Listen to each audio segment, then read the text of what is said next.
Hi friends, అందరికీ నమస్కారం. అంజలి కథలకి స్వాగతం. ఈరోజు చందమామ కథ పేరు తెలివైన కోడలు. ఈ కథను రచించిన వారు గవ్వల నిర్మలాదేవి గారు. ఒక ఊళ్ళో వృద్ధ దంపతులు ఉండేవారు. వారికి 3 కొడుకులు. 3కి పెళ్ళిళ్ళయి భార్యలు కాపురానికి వచ్చారు. అందరూ ఉమ్మడిగానే కాపురం చేస్తున్నారు. అయితే తోడికోడళ్ల మధ్య రాను రాను కీచులాటలు ఎక్కువయ్యాయి.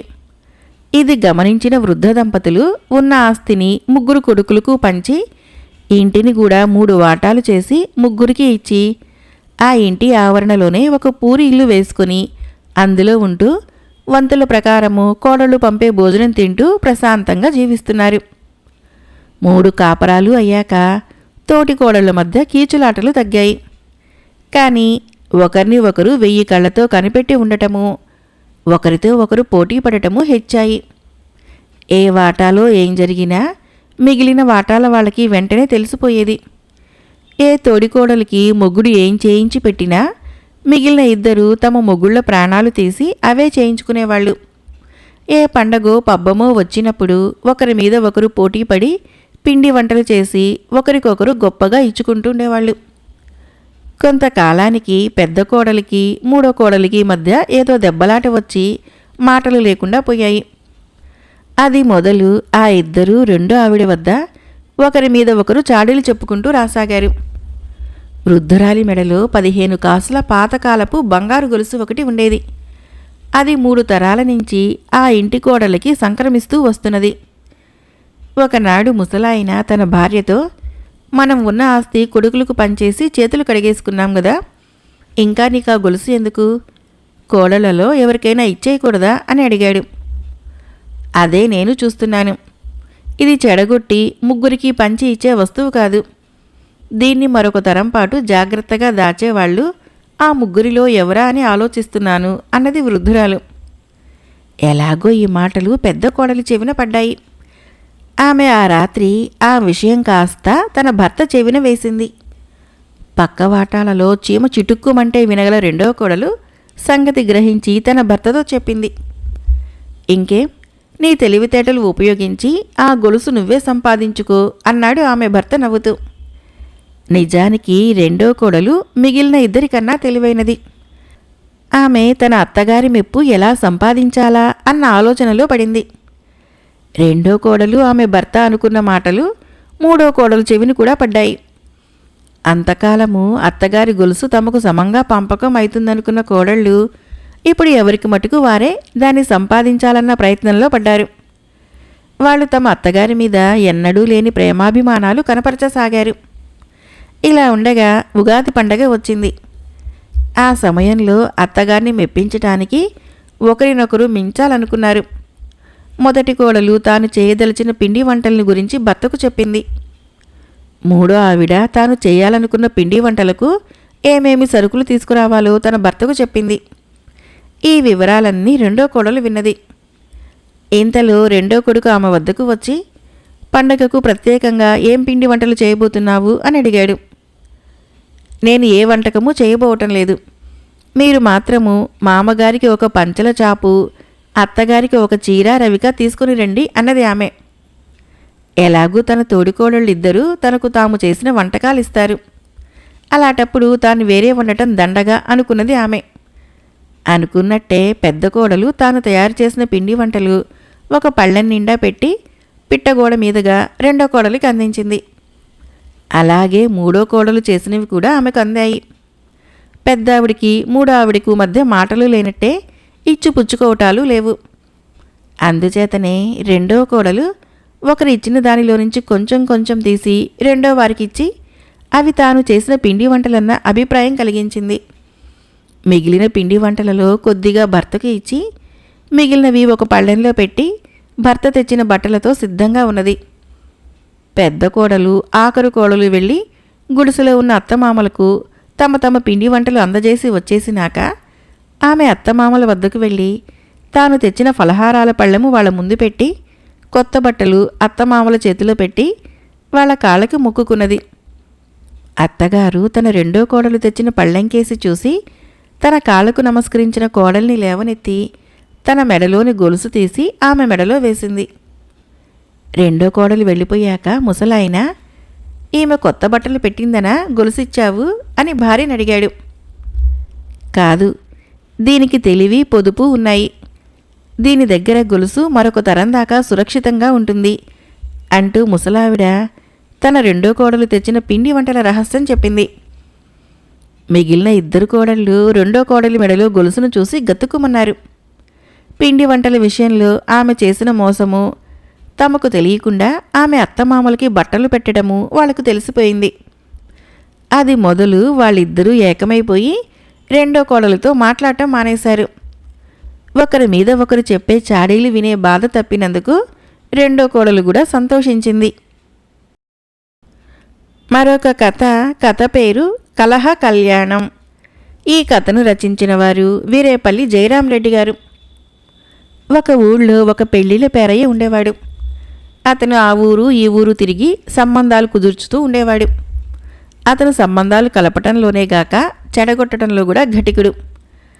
ఒకనాడు పేరయ్య ఉదయం వేళ స్నానానికి రేవుకు పోతూ ఉండగా పరంధామయ్య అనే ఆయన తన ఇంట్లోకి పిలిచి తన కూతురికి మంచి సంబంధం ఉంటే చూసి పెట్టమన్నాడు. సంబంధానికి ఎక్కడికో పోవనవసరం లేదు. వెనక వీధిలోకి కొత్తగా వచ్చిన మాధవయ్య కొడుకు ఉన్నాడు. అతను మీ పిల్లకు సరియైన జోడు అన్నాడు పేరయ్య. ఇకనే నువ్వు వెళ్ళి ఆ సంబంధం మాట్లాడి పెళ్లి లాంఛనాల సంగతి ఏమిటో కూడా తేల్చుకునిరా అన్నాడు పరంధామయ్య. పేరయ్య చేతిలో తాంబూలం పెట్టాడు. పేరయ్య మాధవయ్య ఇంటికి వెళ్ళి పెళ్లి మాటలు మాట్లాడాడు. మాధవయ్య పరంధామయ్య సంబంధానికి ఒప్పుకొని పరంధామయ్య ఇంటికి వచ్చి నిశ్చితార్థం చేసుకున్నాడు. కొంతకాలం పాటు మంచి ముహూర్తాలు లేకపోవటం వలన పెళ్లి వెంటనే జరిగే అవకాశం కలగలేదు. అకస్మాత్తుగా ఒకరోజు మాధవయ్య పేరయ్యని పిలిచి, పేరయ్య, పెద్ద చిక్కు వచ్చి పడింది. పొరుగుళ్ళో మాకు కావలసిన బంధువులున్నారు. వాళ్ళు ఇంతకు ముందే వచ్చి వెళ్లారు. బాగా ఉన్నవాళ్ళు, ఒక్కతే కూతురు. మొత్తం ఆస్తి అంతా ఆ పిల్లకే చెందుతుంది. మనమేమో తొందరపడి పరంధామయ్యకు మాట ఇచ్చాము. ఇప్పుడెలాగా అన్నాడు. పేరయ్యకి మాధవయ్య అభిప్రాయం తెలిసింది. ఈ మాత్రానికే కంగారు పడటం దేనికి? మీరు ఒక పని చేయండి, పెళ్లి రద్దు చేసుకుంటున్నట్లుగా పరంధామయ్యకు కబురు చేయండి అన్నాడు పేరయ్య. నిశ్చితార్థం కూడా అయిపోయింది కదా, ఏ కారణము చెప్పకుండా పెళ్లి రద్దు చేసుకున్నామంటే అందరూ మనల్ని మొహాన్ అడగరు అన్నాడు మాధవయ్య. దానికేముంది, ఈ సంబంధం చెడగొట్టే భారం నాది. మీరు మీ వాళ్ళ సంబంధాన్ని ఖాయం చేసుకోండి అన్నాడు పేరయ్య. కుదిరిన పెళ్లిని తిరిగి చెడగొట్టడానికి మాధవయ్య పేరయ్యకు కొంత డబ్బు కూడా ఇచ్చి పంపించాడు. పేరయ్య అన్నంత పని చేశాడు. పరంధామయ్య కూతురికి లేని లోపాన్ని కల్పించి మొత్తం మీద మాధవయ్య కొడుకు సంబంధం చెడగొట్టేశాడు. ఇదంతా ముగిశాక మాధవయ్య పేరయ్యకు మరికొంత డబ్బు ముట్టచెప్పాడు. తర్వాత కొంతకాలానికి పేరయ్య కొడుకుకే ఒక పెళ్లి సంబంధం వచ్చింది. ఆడపిల్ల తరపు వాళ్ళు మాట్లాడటానికి పేరయ్య ఇంటికి వచ్చారు. వాళ్ళ వెంట ఒక జ్యోతిష్కుడు కూడా ఉన్నాడు. వచ్చిన వాళ్ళు మంచి స్థితిపరులు కావటం చేత పేరయ్య వాళ్ళకి ఘనంగా మర్యాదలు చేసి తన కొడుకు జాతక చక్రం తెచ్చి జ్యోతిష్కుడు ముందు పెట్టాడు. జ్యోతిష్కుడు దాన్ని పరిశీలించి ఏదో గుణించి, లాభం లేదండి, ఈ పిల్లవాడు అర్ధాయువు, పిల్ల జాతకము పిల్లవాడి జాతకము కలవటం లేదు అన్నాడు. వచ్చిన వాళ్ళకి జాతకాల పట్టింపు చాలా ఉండటం చేత వాళ్ళు వెంటనే లేచి వెళ్ళిపోయారు. వాళ్ళ వెనకనే జారుకుంటున్న జ్యోతిష్కుణ్ణి పేరయ్య జబ్బ పట్టుకొని లోపలికి లాగి, నా కొడుకుకి అర్ధాయువు అని అబద్ధం చెప్పి నిక్షేపం లాంటి సంబంధాన్ని ఎందుకు చెడగొట్టావు అంటూ కొట్టబోయాడు. జ్యోతిష్కుడు గిలగిలలాడుతూ, అయ్యా, మీ కొడుకు చేయమంటేనే ఈ పని చేశాను. డబ్బుకు గడ్డి తినేవాణ్ణి, నన్ను వదిలేయండి అన్నాడు. పేరయ్యకు ఎవరో తన చెంప మీద చళ్ళున చెరిచినట్లయింది. ఇన్నాళ్ళు తాను చేసింది ఆ పనే. ఇంతలో పేరయ్య కొడుకు పరంధామయ్య కూతుర్ని వెంటబెట్టుకుని లోపలికి వచ్చాడు. ఇద్దరూ పేరయ్య కాళ్లకు మొక్కారు. నాన్న, ఈ అమ్మాయికి కుదిరిన పెళ్లిని నువ్వు చెడగొట్టావని నాకు తెలుసు. ఆ తర్వాత ఈమెకి పెళ్లి ఎలా అవుతుందా అని పరంధామయ్య విచారిస్తూ ఉండటం కూడా నాకు తెలిసింది. నీవు చేసిన చెడుకు తగ్గ విరుగుడు ఈమెను పెళ్లి చేసుకోవటమే అనుకున్నాను. అలాగే ఈమెను పెళ్లి చేసుకున్నాను. మమ్మల్ని దీవించు అన్నాడు పేరయ్య కొడుకు. పేరయ్య కొయ్యబారిపోయి చూస్తూ నిలబడిపోయాడు. మరొక కథ పేరు సుకన్య. ఈ కథను రచించిన వారు వి కేశవరావు గారు. సింహపురం యువరాజు పుష్పసింహుడు తన తెల్లగుర్రాన్నెక్కి కొంత పరివారాన్ని వెంట పెట్టుకుని అరణ్యంలో వేటాడటానికి పోయాడు. వేట బాగా సాగింది. మధ్యలో యువరాజు ఒక లేడీని తరుముతూ చాలా దూరం వెళ్ళాడు. వెళ్ళి లేడీ ఒక ఇంట ప్రవేశించింది. పుష్పసింహుడు కూడా ఆ ఇంట ప్రవేశించాడు. అది ఒక సంపన్నుడి భవనం. ఆ లేడీ ఆ సంపన్నుడి పెంపుడి లేడీ. పుష్పసింహుడు తాను సింహపురం యువరాజునని, లేడీని తరుముతూ వచ్చానని సంపన్నుడికి తెలిపాడు. తన లేడీ ప్రాణాలతో తిరిగి వచ్చినందుకు సంపన్నుడు సంతోషించి యువరాజుని ఆ రాత్రి తనకు అతిథిగా ఉండమని కోరాడు. ఆ రాత్రి భోజనాల సమయంలో సంపన్నుడు యువరాజుతో తన కుమార్తె అయిన సుకన్యను పెళ్లాడమని అన్నాడు. ఆయన తన కుమార్తెను పిలిపించి యువరాజుకు చూపించాడు. సుకన్య అందాల రాశి. యువరాజు ఆమెను, ప్రమాదం వస్తే నీ మానాన్ని నువ్వు రక్షించుకోగలవా అని అడిగాడు. రక్షించుకోగలను అన్నది ఆమె. పుష్పసింహుడు తృప్తిపడి ఆమెను పెళ్లాడటానికి ఒప్పుకున్నాడు. సంపన్నుడు వెంటనే వారిద్దరికీ వివాహం జరిపించాడు. నూతన దంపతులు కొద్ది రోజులు సుఖంగా గడిపిన మీదట యువరాజు గుర్రం మీద సింహపురానికి బయలుదేరారు. సూర్యాస్తమయ సమయానికి భార్యాభర్తలిద్దరూ ఒక భవంతి వద్దకు వెళ్లారు. సుకన్యని బయటనే ఉండమని యువరాజు తమ ఇద్దరికీ ఆహారం తేవటానికి లోపలికి వెళ్ళాడు. ఆ సమయంలో ఇంటి యజమాని భార్య అయిన పద్మావతి మేడ ఎదిరించి చూస్తున్నది. యువరాజు లోపలికి వెళ్ళగానే ఆమె ఒంటరిగా ఉన్న సుకన్య వద్దకు మనిషిని పంపించి, మీ భర్తగారు ఆకస్మికంగా మూర్ఛపోయారు, మీరు వెంటనే రండి అని చెప్పించింది. సుకన్య ఆదుర్దాపడి మోసం శంకించకుండా లోపలికి వచ్చింది. ఆమె లోపలికి రాగానే పద్మావతి ఆమెను ఒక గదిలో బంధించింది. పద్మావతి దుర్మార్గురాలు. ఆమెకు సాముద్రికం బాగా తెలుసును. ఆమె సుకన్యను చూస్తూనే ఆమెకు మహారాణి లక్షణాలు ఉన్నట్లు తెలుసుకొని ఆమెను తన కోడలిగా చేసుకుంటే తన కొడుకు మహారాజు అవుతాడని ఆశపడింది. యువరాజు పుష్పసింహుడు ఆహారంతో సహా బయటికి వచ్చి చూసేసరికి బయట సుకన్య లేదు. ఆమెను అతను పేరు పెట్టి చాలాసార్లు పిలిచి చూశాడు. ఆమె జాడ చెబుతారేమోనని చాలామందిని అడిగి చూశాడు. కానీ ప్రయోజనం లేకపోయింది. అతను మతి చెడి సుకన్య పేరే ఉచ్చరిస్తూ దారి తెన్ను తెలియకుండా తిరగనారంభించాడు. మర్నాడు పద్మావతి తన కొడుకును పెళ్లాడమని సుకన్యను అడిగింది. తనకు అదివరకే పెళ్ళయిందని సుకన్య జవాబు చెప్పింది. తన కొడుకును పెళ్లాడటానికి ఒప్పుకున్నదాకా సుకన్యకు నిర్బంధం తప్పదని పద్మావతి బెదిరించింది. సుకన్య తెలివిగలది. అందుచేత ఆమె ఆ దుర్మార్గురాల్ని మోసగించటానికి ఒక మార్గం ఆలోచించింది. పద్మావతితో ఆమె, సరే మీ అబ్బాయిని అలాగే పెళ్లాడతాను, కానీ నాకు ఒక వారం రోజుల వ్రతం ఉన్నది, అది కాగానే మీ అబ్బాయిని పెళ్లాడతాను అన్నది. పద్మావతి అందుకు సమ్మతించింది. సుకన్య పూనిన వ్రతం ఏమిటంటే వరుసగా 7 రోజుల పాటు ఇంటికి వచ్చిన వారందరికీ తానే స్వయంగా ఆహారం ఇవ్వటం. తన భర్త ఆ ప్రాంతాలే ఉంటాడని, ఈ 7 రోజుల లోపల రాకపోడని ఆమె అనుకున్నది. తనను తీసుకుని పొమ్మని భర్తకు ఒక ఉత్తరం రాసి అతను వస్తే ఇవ్వటానికి దగ్గర ఉంచుకున్నది. కానీ 6 రోజుల పాటు పుష్పసింహుడు రానేలేదు. సుకన్య చాలా ఆందోళన పడింది. ఆ ఇంటి నుంచి బయటపడే మార్గం చూపమని దేవుణ్ణి ప్రార్థించింది. అయితే వ్రతం ఆఖరు రోజున పుష్పసింహుడు వచ్చాడు. అతన్ని చూడగానే సుకన్యకు ప్రాణం లేచి వచ్చింది.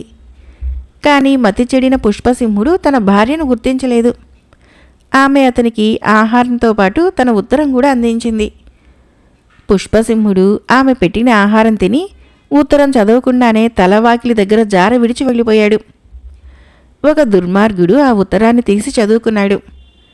అందులో సుకన్య, ఈ ఇంటికి అర్ధరాత్రి వేళ రండి, నేను వాకిట వేచి ఉంటాను, నేను ఇక్కడి నుంచి తప్పించుకోవాలి అని రాసి ఉంది.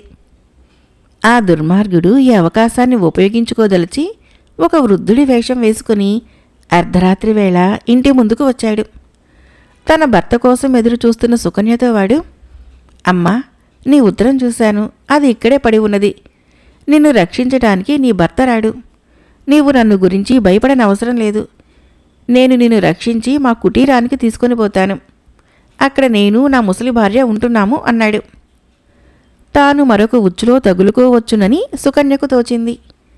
అయితే ఆమె ముందు ఈ ఉచ్చు నుంచి బయటపడటం అవసరము. అందుచేత ఆమె ఆ దుర్మార్గుడితో పోదాం పద అన్నది.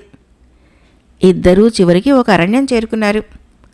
అక్కడ ఆ దుర్మార్గుడు సుకన్యని బలాత్కరించబోయాడు. సుకన్య ఆత్మరక్షణ కోసము తన బొడ్డులో దాచి ఉంచిన కత్తితో వాణ్ణి పొడిచింది. వాడు బాధతో మూలుగుతూ పడిపోయాడు. ఆమె అరణ్యంలోకి పారిపోయింది. రాత్రి అయింది. అరణ్యము సింహ గర్జనలతోనూ ఏనుగుల ఘీంకారాలతోనూ మార్మోగుతున్నది. సుకన్య భయపడి ఒక పెద్ద చెట్టు ఎక్కి దాని కొమ్మ మీద కూర్చున్నది. తెల్లవారగానే సుకన్య చెట్టు దిగి తన తండ్రి ఇంటికి బయలుదేరింది. 3 రోజులు ప్రయాణం చేసి ఆమె తన పుట్టిల్లు చేరుకున్నది. ఆమె చెప్పిన విషాదగాథ విని ఆమె తండ్రి మనుషుల్ని పంపి తన అల్లుడి కోసము అన్ని దిక్కులా వెతికించాడు. చివరికి పుష్పసింహుడు దొరికాడు. అతన్ని సుకన్య వద్దకు చేర్చారు. సుకన్య ఉపచారాల ఫలితంగా అతని మతి చాంచల్యం పోయి మామూలు మనిషి అయ్యాడు. కొద్ది రోజుల అనంతరము సుకన్య పుష్పసింహులు బయలుదేరి పుష్పసింహుడి నగరానికి వచ్చారు. పుష్పసింహుడి తండ్రి తన కుమారుడు వేటకు వెళ్ళిన నాడే పోయి ఉంటాడని నిరాశ చేసుకున్నాడు. అలాంటప్పుడు అతను ఒక భార్యను వెంటబెట్టుకొని మరీ వచ్చేసరికి ఆయన ఆనందము అంతా ఇంతా కాదు. పుష్పసింహుడు జరిగిన సంగతులన్నీ తండ్రికి చెప్పి సుకన్యను చూస్తూ, ప్రమాదం వస్తే తన మానాన్ని రక్షించుకోగలను అన్న సుకన్య ఆ మాటని రుజువు చేసింది అన్నాడు. మరొక కథ పేరు నేర్పు. ఈ కథను రచించిన వారు మల్లాది వెంకటకృష్ణమూర్తి గారు. సువర్ణుడు అనేవాడు విజయనగరానికి కొంత దూరంలో ఉండిన ఒక గ్రామంలో నివసిస్తూ ఉండేవాడు. వాడు మంచి తెలివితేటలు కలవాడు. ఒకరోజు వాడున్న గ్రామంలో చాటింపు వేశారు. విజయనగరంలో ఉండే ఒక సంపన్నుడికి చాలామంది పశువుల కాపర్లు కావాలట. అనుభవం ఉన్నవాళ్లు విజయనగరం వచ్చి ఫలానా రోజున ఆ సంపన్నుడిని చూడాలని చాటింపు వేశారు. సువర్ణుడికి పశువుల్ని కాయటంలో కొంత అనుభవం ఉన్నది. అదీగాక వాడికి చాలా కాలంగా విజయనగరం చూడాలన్న కోరిక కూడా ఉన్నది.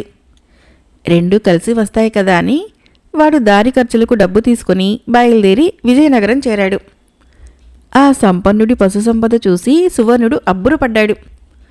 ఆయన వద్ద 500 ఆవులు, 1000 గేదెలు ఉన్నాయి. ఆయన అనేక గ్రామాలలో వేయించిన చాటింపు విని దాదాపు 100 మంది పశువుల కాపర్లు ఆ పని చేయటానికని వచ్చారు. సంపన్నుడు వచ్చిన వారి అందరి అనుభవాన్ని గురించి విచారించి 50 మందిని మాత్రము కొలువులో ఉంచుకొని మిగిలిన వాళ్ళందరికీ దారి ఖర్చుల క్రింద తలా 50 వరహాలు సంచిలో పోసి ఇచ్చి పంపించేశాడు. సువర్ణుడికి ఉద్యోగం దొరకలేదు, కానీ 50 వరహాలు ముట్టాయి. వాడు సాయంకాలం దాకా విజయనగరం తిరిగి చూసి ఆనందించి చీకటి పడినాక ఒక పూటకోళ్ల ఇంటికి చేరుకొని అక్కడే రాత్రి భోజనం చేసి మర్నాడు ఉదయం లేచి తన గ్రామానికి తిరిగిపోదామనుకుని నిశ్చయించుకొని ఆ రాత్రికి 6 బయట పడుకున్నాడు. సువర్ణుడిలాగానే పశువుల కాపరి ఉద్యోగం కోసము ఏదో గ్రామం నుంచి వచ్చిన మరొక మనిషి కూడా ఆ పూటకోళ్ల ఇంటికే వచ్చాడు. అతనికి కూడా ఉద్యోగం దొరకలేదు, కానీ దారి ఖర్చులు ముట్టాయి. అయితే అతని సంచిలో 50 వరహాలు ఉండటానికి బదులు 100 వరహాలు ఉన్నాయట. ఎవరో పొరపాటున ఆ సంచిని 2 సార్లు నింపి ఉంటారు. ఆ మనిషి పరమానందంతో ఈ సంగతి పూటకోళ్ళింట తటస్థపడిన ఎవరితోనో చెబుతూ ఉండటము సువర్ణుడి చెవిన పడింది. తెల్లవారగానే 100 వరహాలు సంపాదించుకున్నవాడు తన గ్రామానికి బయలుదేరి వెళ్ళిపోయాడు. కానీ సువర్ణుడు ముందు అనుకున్న ప్రకారము తన గ్రామానికి తిరిగిపోక తిన్నగా ధనికుడి ఇంటికి వెళ్ళి తన సంచిలోని 50 వరహాలు ధనికుడి ముందు పెట్టి ధనికుడితో, అయ్యా, నాకు దారి ఖర్చుల క్రింద తమరు ఇచ్చిన సంచిలో 50 వరహాలున్నాయని చెప్పారు. కానీ లెక్కపెట్టి చూస్తే 100 ఉన్నాయి.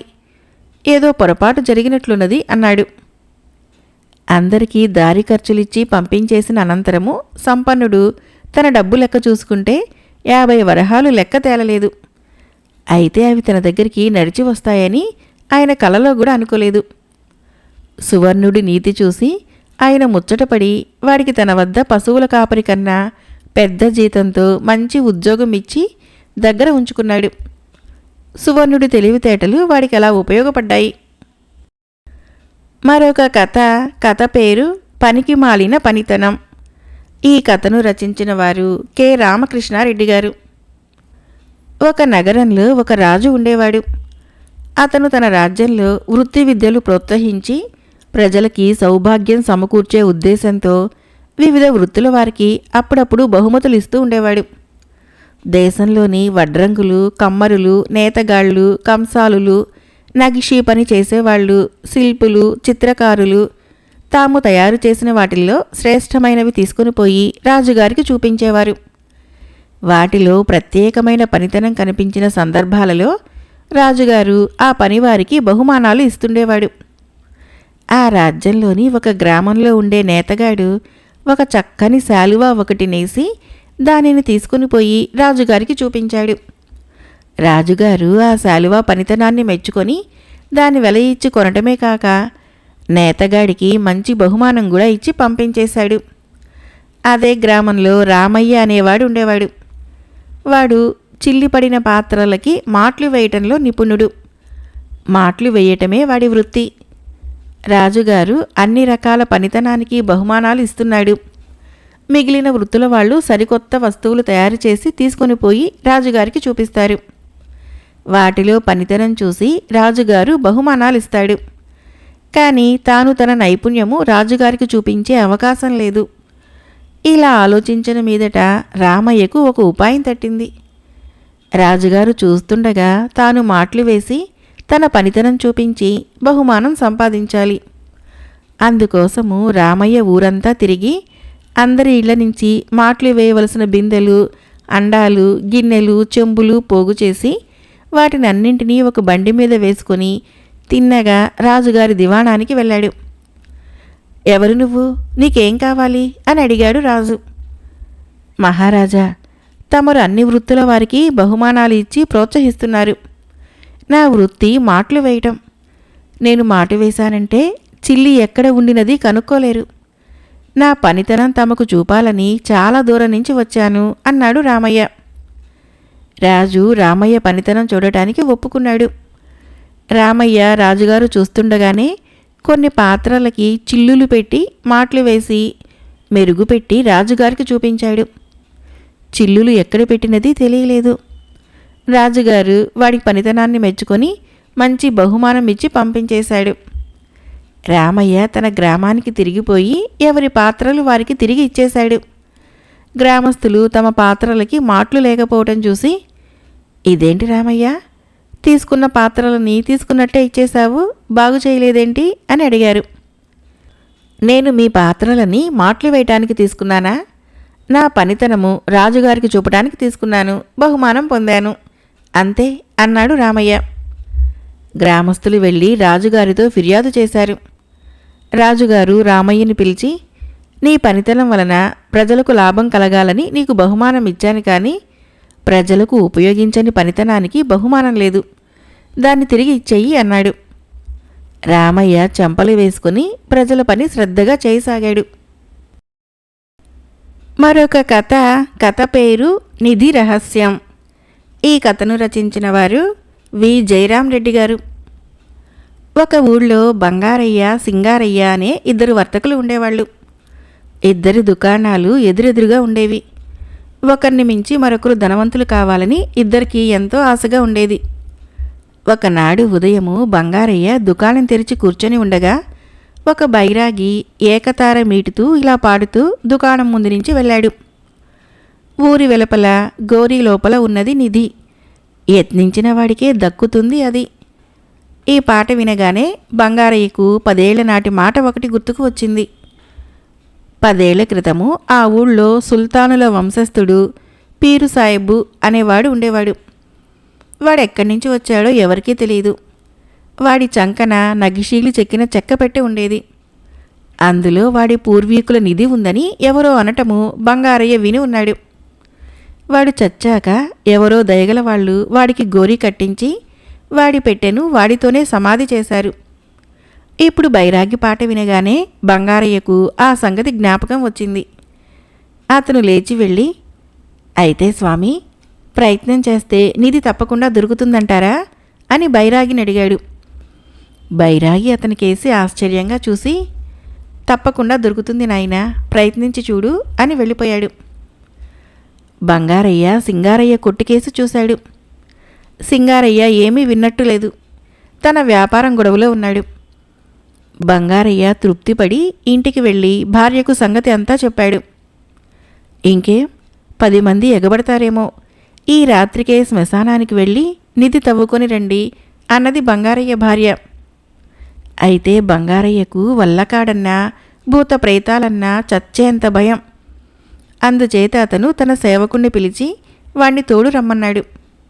జాము పొద్దుపోగానే వస్తానని వాడు మాట ఇచ్చాడు. అర్ధరాత్రి అయినా సేవకుడు రాలేదు. బంగారయ్య వాణ్ణి తిట్టుకొని పలుగు పారా చేతపుచ్చుకొని తాను ఒక్కడే శ్మశానానికి వెళ్ళాడు. దడదడలాడుతున్న గుండెతో అతను పీరు సాహిబ్ గోరీకేసి వెళ్ళబోతూ చప్పున ఆగాడు. సింగారయ్య గోరీ పడగొట్టి నేల తవ్వుతూ అతనికి కనిపించాడు. బంగారయ్య ఒక చెట్టు చాటున దాక్కున్నాడు. సింగారయ్య 4 అడుగుల లోతు తవ్వగానే అతనికి అస్థిపంజరము, నగిషీలు చెక్కిన కొయ్యపెట్టె కనిపించాయి. కొయ్యపెట్టె తెరిచి చూస్తే అందులో ఒక గుడ్డల మూట ఉన్నది. అందులో 3 ముళ్ళు వేసి ఉన్నాయి. సింగారయ్య మొదటి ముడి విప్పేసరికల్లా, ఒరే సింగారయ్య, నా గోరీ పగలగొట్టి నిధి పట్టుకుపోతావురా, నీ పాపం పండిందిలే అన్న మాటలు వినిపించాయి. సమాధుల మధ్య నుంచి అంత ఎత్తున ఒక ముసుగు ఆకారం పైకి లేచింది. సింగారయ్య వణికిపోతూ, మహాప్రభో, ఎరక్క ఇటు వచ్చాను, ఈసారికి నన్ను వదిలేయండి అని చేతిలోని మూట అక్కడే పడేసి వెనక్కి తిరిగి చూడకుండా పారిపోయాడు. బంగారయ్యకు కూడా ఇదంతా చూసి దడగానే ఉన్నది. అతను కూడా దయ్యం కంట పడకుండా పారిపోవాలనుకుంటూ ఉండగా ఆ దయ్యం ముసుగు తీసేసి తాను నిలబడి ఉండిన సమాధి మీద నుంచి క్రిందకు దూకి సింగారయ్య జార విడిచిన మూట తీసుకున్నది. ఇంతకీ వాడు బంగారయ్య సేవకుడే. వాడు మూట 2వ ముడి విప్పి 3వ ముడి విప్పబోతూ ఉండగా వాడి చేతి మీద 2 రక్తపు బొట్లు పడ్డాయి. వాడు తల ఎత్తి చూస్తే పైనున్న చెట్టు ఆకుల మధ్య 2 గుండ్రటి కళ్ళు మెరుస్తూ కనిపించాయి. వాడు అమ్మో దెయ్యం అంటూ మూట జారి విడిచి అక్కడి నుంచి పారిపోయాడు. బంగారయ్యకి వాడి భయం అర్థం కాలేదు. అతను ముందుకు వచ్చి చెట్లలోనికి చూస్తే దేన్నో తింటున్న గుడ్లగూబ ఆకారము అస్పష్టంగా కనపడింది. ఈ మాత్రానికే భయపడ్డాడు. పిరికి వెధవ అనుకొని బంగారయ్య మూట ఎత్తి 3వ ముడి విప్పాడు. అందులో పాత గుడ్డలు తప్ప ఏమీ లేవు. పీరు సాహిబు తన పెళ్ళాం మీద ప్రేమతో బ్రతికినన్నాళ్ళు ఆమె బట్టలను తన దగ్గరే పెట్టుకున్నాడు. తన కృషి వ్యర్థమైనందుకు బంగారయ్య నిరాశ చెందుతూ ఉండగా ఒక గబ్బిలము అతని తలను దాదాపు రాచుకుంటూ ఎగిరిపోయింది. అదే క్షణంలో దగ్గరలో ఏదో మంట కనిపించింది. గజ్జల శబ్దం వినిపించింది. బాబోయ్, కొరివి దెయ్యం అంటూ పరిగెత్తబోయిన బంగారయ్యని ఎవరో బట్ట పట్టుకొని వెనక్కి గుంజినట్లయింది. అతను భయంతో విరుచుకొని పడిపోయాడు. జరిగిందేమిటంటే, మొదట బంగారయ్య సేవకుడు పెట్టిన కేక విని కాటికాపరి దివిటీ పుచ్చుకొని అటుగా వచ్చాడు. వాడి మొలకు ఎప్పుడూ మువ్వలుంటాయి. వాడికి ఇంకో అరుపు కూడా వినిపించింది. వాడు పరిగెత్తుకుంటూ వచ్చి స్పృహ లేకుండా పడి ఉన్న బంగారయ్యను చూసి ఊళ్ళోకి పరిగెత్తుకుని పోయి కబురందించాడు. తిరిగి బంగారయ్య మామూలు మనిషి కావటానికి 1 రోజులు పట్టింది. ఒకనాడు అతను దుకాణంలో కూర్చొని ఉండగా ఆ బైరాగి అదే పాట పాడుతూ అటుగా వచ్చాడు. బంగారయ్య బైరాగిని పిలిచి, నీ బొంద, గోరీ లేదు, నిధి లేదు, అంతా అబద్ధం అన్నాడు. బైరాగి ఆశ్చర్యంగా చూసి, నాయనా, ఏది అబద్ధం? కోరికలతో కూడిన ఈ శరీరానికి వెలుపల మనస్సు లోపల ఆత్మ అనే నిధి ఉన్నది. ప్రయత్నించిన వారికి ఆత్మదర్శనం లభిస్తుంది, తెలిసిందా అని పాడుకుంటూ వెళ్ళిపోయాడు. బంగారయ్య నోరు తెరిచి చూస్తూ ఉండిపోయాడు. కథ అయిపోయింది. ఫ్రెండ్స్, ఈ కథలు మీకు నచ్చినట్లయితే మన ఛానల్ని తప్పకుండా సబ్స్క్రైబ్ చేయండి. లైక్ చేయండి, షేర్ చేయండి, కామెంట్ చేయండి. Thank you.